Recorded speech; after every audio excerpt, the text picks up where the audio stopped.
Hello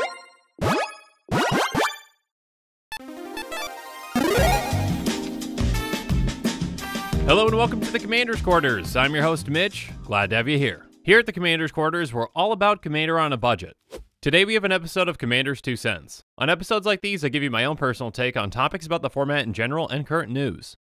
This show and episodes like this one are possible thanks to viewers like you. If you're looking for an easy way to help support this show, make sure that you like, share, and subscribe. Also, hit that bell notification icon so you don't miss any new episodes. And while you're at it, subscribe and review our podcast as well. You can also go check out our playmats and other merchandise at thecommandersquarters.com. Another easy way to support this show is with our TCG player affiliate links. So whether you're buying a deck or individual cards, you can use this general link right here or one in the description. And the final way that you can support this show is by supporting us directly by becoming a patron. There are many benefits to being a patron, and I truly couldn't do this without all of their support.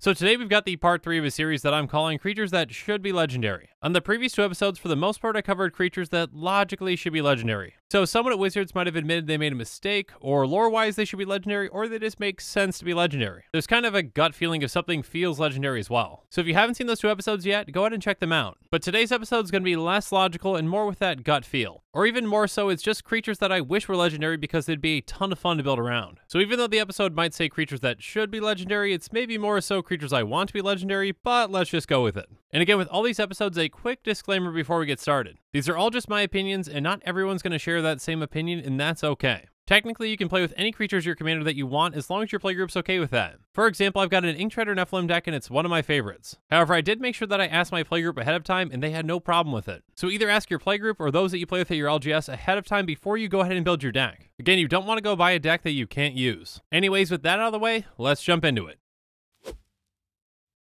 So the first creature that I think should be legendary is Ghoul Lich. Ghoul Lich is a 4/4 zombie wizard that costs 3 blue-black. By paying 1, you can cast target creature card in a graveyard this turn. When you cast that card this turn, Ghoul Lich gains all activated abilities of that card until end of turn. So I said that these are more so a gut feel, but let me just point something out really quick. Liches aren't all that common when it comes to creatures, so I can't imagine that there's too many Liches running around Ghoul, but you never know. Again, this card just has legendary written all over it to me. It has a very powerful and unique ability. Just by paying 1, you can recast any creature in any graveyard by paying its mana cost. This is a repeatable effect that you can do multiple times in a turn. On top of that, when you cast that creature card, Ghoul Lich gains all of its activated abilities until end of turn. Repeatable reanimation for any creature in any graveyard is huge. And with activated abilities, there's even upside on top of that. If Ghoul Lich was a commander, you could take it in a lot of different directions. Because you're in Dimir, milling is definitely an option. So you could go for a deck that mills your opponents, or even one that mills yourself. Beating down your opponents with their own creatures is always a good time for everyone. But you might be more consistent if you choose to build around your own. Because if you've got a lot of Spellslinger decks in your meta, you might not be hitting too many creatures. Anyways, if you were to build a deck around Ghoul Lich, some cards to consider would be Heartless Summoning, Plaguecrafter, and Avatar of Woe. Heartless Summoning is a fantastic card for the right deck. It's an enchantment for 1 into black, and it says creature spells you cast cost 2 less to cast, and creatures you control get -1/-1. So this will shrink your creatures, but that effect is well worth it. Making creature spells cost 2 less for you to cast can go really far in this deck. First off, it obviously is going to make the creatures that you cast from your hand cheaper. And it's even going to make your commander cost less to cast as well. But perhaps most importantly, it's going to make the creatures that you cast from graveyards cost less to cast as well. The amount of mana that this can save you throughout the game is well worth that -1/-1. Especially for creatures that can really abuse that effect like Plaguecrafter. Plaguecrafter is a 3/2 human shaman that costs 2 and a black, and it has a fantastic ETB. It says when it enters the battlefield, each player sacrifices a creature or planeswalker, and each player who can't discards a card. So basically when it comes into play, you can sacrifice it to its own effect, and each of your opponents has to sacrifice something too. Ghoul Lich will let you reanimate this for a total of 4 mana or just 2 of Heartless Summonings in play. This can easily help you control the board and really take over a game. And of course, there are similar creatures with ETBs that can really come in handy as well. But you also might want to consider creatures with activated abilities too, like Avatar of Woe. It's a 6/5 Avatar with Fear that costs 6 black. But if there are 10 or more creature cards in total in all graveyards, this spell costs 6 less to cast. It has tap, destroy target creature, it can't be regenerated. So most of the time for a deck like this, it can cost as low as 2 to cast. And again, when you cast it from your graveyard with Ghoul Lich, it gains that tap effect. Tapping to destroy creatures is obviously a fantastic thing for this deck. But I'm sure there are plenty of other creatures with activated abilities that would work fantastically with this commander.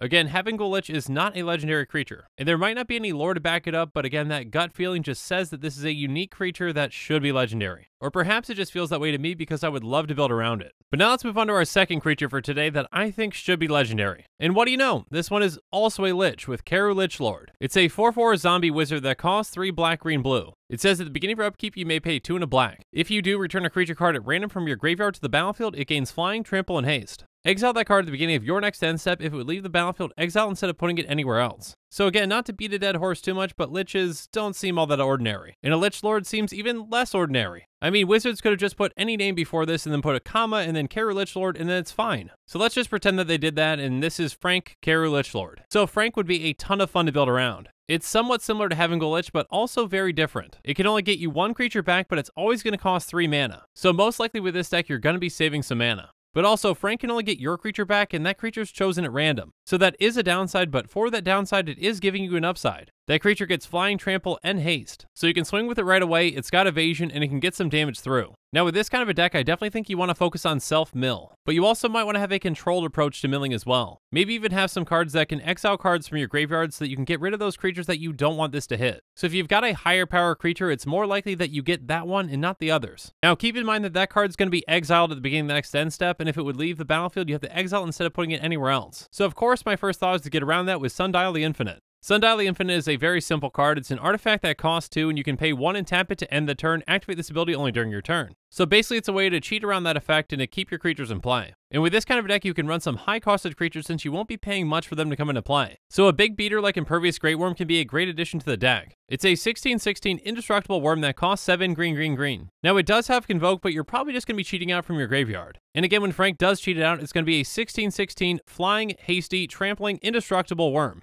Or in other words, 16 damage to an opponent's face for 3 mana. And again, if you've got Sundial the Infinite in play, it gets to stick around. Something else to note with Sundial the Infinite. Frank gives those creatures Flying, Trample, and Haste, and that part does not say until end of turn. So essentially, if you've got Sundial the Infinite and you keep that creature on the board, it permanently has Flying, Trample, and Haste. Just something to keep in mind as to why this would be a lot of fun to build around. Anyways, you're also going to want some creatures with some powerful ETBs like Sepulcro Primordial. It's a 5/4 avatar with Intimidate that costs 5 black. When it enters the battlefield for each opponent, you may put up to 1 target creature card from that player's graveyard onto the battlefield under your control. So again, for 3 mana, you get to reanimate 3 things, and you get a 5/4 that has Intimidate, Flying, Trample, and Haste. With or without Sundial the Infinite, that is really good. This creature would be a ton of fun to build around if it was legendary. And don't be too hard on yourself, Frank. You're legendary to me.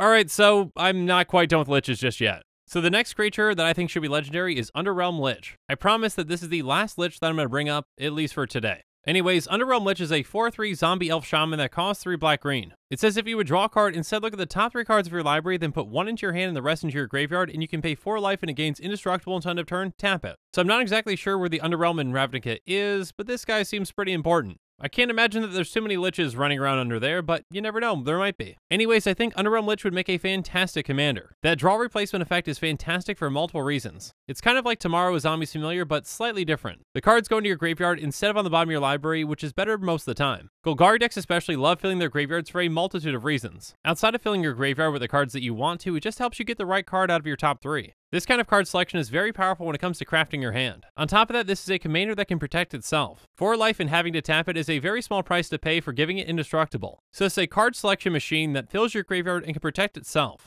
That sounds pretty legendary to me. Anyways, with a deck like this, you probably want to focus on ways to draw a lot of cards so that you can mill yourself quickly. Then you can get powerful creatures into your graveyard that you can reanimate, and this is starting to sound familiar. But again, all these Liches might like creatures in graveyards, but they go about it in different ways. For example, some cards that I would consider for this deck are Necrologia, Stitched Together, and Villous Broker of Blood. Necrologia is somewhat of a strange card. It's an instant for 3 black, but you can only cast it during your end step. It says as additional cost to cast this spell, pay X life and draw X cards. So with Underrealm Lich, this can get the right cards into your hand and mill you for a ton. Let's say that you're paying 10 life, so you would be drawing 10 cards. Underrealm Lich is going to replace each of those individual draws 1 at a time. So for the first draw, you get to look at the top 3 cards, you put 1 into your hand and 2 into your graveyard. You're doing this a total of 10 times, so that means 10 cards in your hand and 20 cards in your graveyard. You can pick and choose the best of those 3 each time to go in your hand and the best ones to go in your graveyard to go there. A reanimation spell like Stitch Together can be very effective in this deck. It's a sorcery for black, and it says return target creature card from your graveyard to your hand, and if you have Threshold, return that card from your graveyard to the battlefield instead if you have 7 or more cards in your graveyard. 7 cards is nothing for Underrealm Lich, so you're pretty much always going to have Threshold in this deck. And getting something like Villous Broker of Blood for just 2 mana is huge. It's an 8/8 demon with flying that costs 5 black.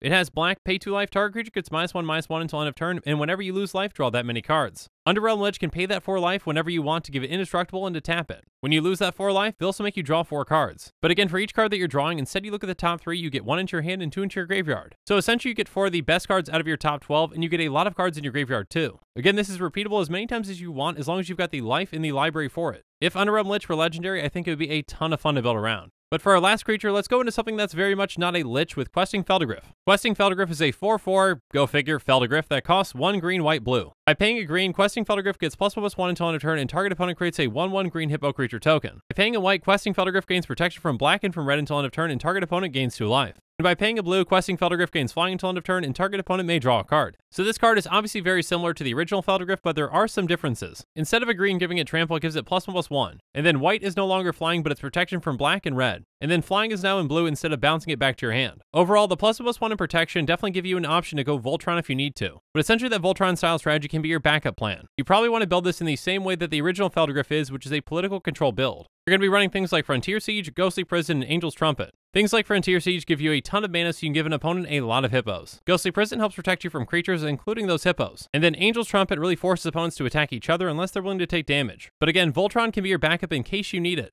And again, like liches, I can't imagine there's too many Feldergriffs running around. And because this one likes to quest, I think it makes it even more legendary. But a quick note before we end today. For the first 2 parts of this series, I brought up a lot of creatures that made sense logically as to why they should be legendary. So for the most part, if they were ratted to be legendary, I wouldn't be upset about it. Now, even though some of them might have been mistakes and should have been legendary, I don't think they're ever going to errata them. From what I've seen so far, Wizards doesn't like to errata super types like legendary. You know, except for every single Planeswalker before Ixalan, because I guess that's an exception. Regardless, I think that every single creature that I brought up in those first 2 episodes, except for probably Chromanticore, should be legendary. But the ones that I bring up today, and probably the ones I'm going to bring up in the future, are different. Do I wish that Frank Carry Lichlord was legendary? Of course I do. But I'm not calling for Wizards to reprint Frank as a legendary creature. Some people also brought up in the comments last time that Can Be Your Commander could be added to these cards. Now, I actually don't like that Can Be Your Commander can just be stapled onto certain things, so I don't think that's a good precedent to set. I might tackle that topic in another episode, but just for now, know that I don't think that's a good solution. And one more thing that was brought up was that some people in the comments said that the Rules Committee could just choose which creatures can or cannot be your commanders. And nothing against the Rules Committee, but I don't like the direction that that can go either. The Rules Committee is well thought out in the decisions that they make, and I don't think they'd ever choose to do that. So you might be saying to yourself then, well, what's the point of all this if you're bringing up creatures that can never be used as commanders legally? And that is the beautiful part about Commander. You can play it however you want to. Well, that is, as long as you can find others that you can play with that agree to those rules. So as I mentioned before, you can play with any creature as your commander as long as your playgroup's okay with it. This can even work at an LGS if you just ask people ahead of time. Don't build a deck around a non-legal commander and expect to be able to play it. Ask people ahead of time, and if they're okay with it, then go for it. Commander is a very social game, so just talk. Anyways, that's my 2 cents on the matter. And although Frank may never be legendary, I still may bring him up to my playgroup. Who knows, they might just let me build around him. But now the show is coming to a close, and it's my turn to hear from you. So in the comments below, let me know what your thoughts are on these creatures as commanders. And if you could personally pick one creature to be legendary, what would it be? And make sure you're following us on social media for more updates and sneak peeks on future episodes. Again, a huge thank you to my patrons who help make this show possible. I truly couldn't do any of this without your support. If you want to support this channel directly, consider becoming a patron. There are many benefits to being a patron, including being able to vote on future commanders for deck techs. There are even tiers where you get your own personalized deck tech dedicated to you. You can check out all the Patreon tiers and rewards at patreon.com/commandersquarters. If you haven't already, make sure that you like and subscribe to the channel. Here at the Commander's Quarters, we're all about budget commander. So while you're at it, go ahead and check out some of our other types of episodes. And with that, I'm out of here. Thanks again and have a good one.